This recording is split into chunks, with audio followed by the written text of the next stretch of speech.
رسول کریم صلی اللہ علیہ وآلہ وسلم نے جہاں اس کام کی عظمت کو بیان کیا وہاں اس کے اصول و ضوابط کو بھی بیان کیا۔ جہاد کے بنیادی طور پہ 13 مراتب ہیں۔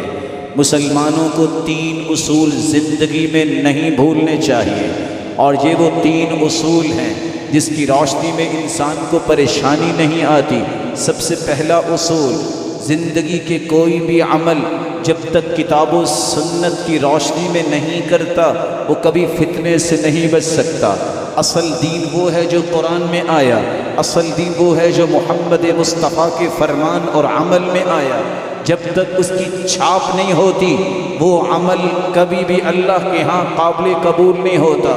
دوسرا اصول یاد رکھنے والا ہے کہ جو اسلام کے اصول و ضوابط ہیں، جو اسلام کے اصول و ضوابط اور آداب ہیں، ان کو جب تک ملحوظ خاطر نہیں رکھا جاتا اچھے سے اچھا کام بھی بدنما بن جاتا ہے۔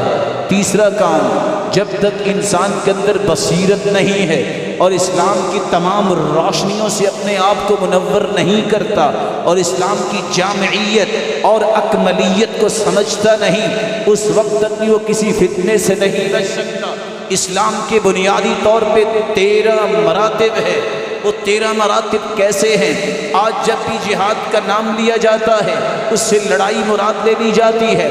جہاد جہد سے ہے، اس کا مطلب کوشش کرنا بھی ہے، اس کا مطلب کاوش کرنا بھی ہے، اس کا مطلب لڑائی کرنا بھی ہے۔ مختلف اس کے معانی ہیں، کسی بھی معنی کا انکار کرنا ممکن نہیں ہے۔ جہاد انسان 4 قسم کا اپنے نفس سے کرتا ہے۔ یہ پہلے 4 مراتب ہیں۔ الجہاد بالنفس علی تعلم امور الدین، علم سیکھنا جہاد ہے۔ وعلی العمل بہ، جو سیکھا ہے اس پہ عمل کرنا جہاد ہے۔ وعلی الدعوت الیہ ببصیرہ، اس دین کی طرف دعوت دینا جہاد ہے۔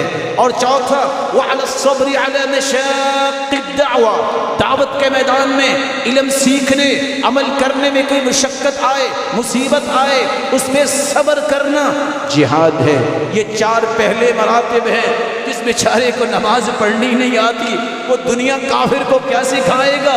جس کو پتہ نہیں رب ہے کون، جو شریعت کو جانتا نہیں، جو توحید کو پہچانتا نہیں، وہ کافر کو کیا بتائے گا؟ اسی لیے تو اللہ کے رسول نے فرمایا تھا اِنَّا لَن نَسْتَعِينَ بِمُشْرِک، ہم مشرکوں سے مدد نہیں لیں گے۔ جب ایک شخص آ کے کہتا ہے اور وہ تھا بھی بہادر، میں آپ کے ساتھ آپ کی حمایت پہ لڑنا چاہتا ہوں، آپ نے فرمایا نہیں، پہلے مسلمان ہو جاؤ، اسلم ثم تقاتل، لڑائی پھر کرنا، پہلے مسلمان تو ہو جاؤ۔ کافروں سے تو لڑائی اس لیے ہوتی ہے وہ رب کے بن جائیں، ان کے ساتھ ذاتی ہماری کیا بات ہے؟ یہ ذاتی بنتی اس وقت ہے جب وہ رب کے مخالف ہوتے ہیں، جب وہ دین کے مخالف ہوتے ہیں۔ یہ 4 بنیادی درجے ہیں۔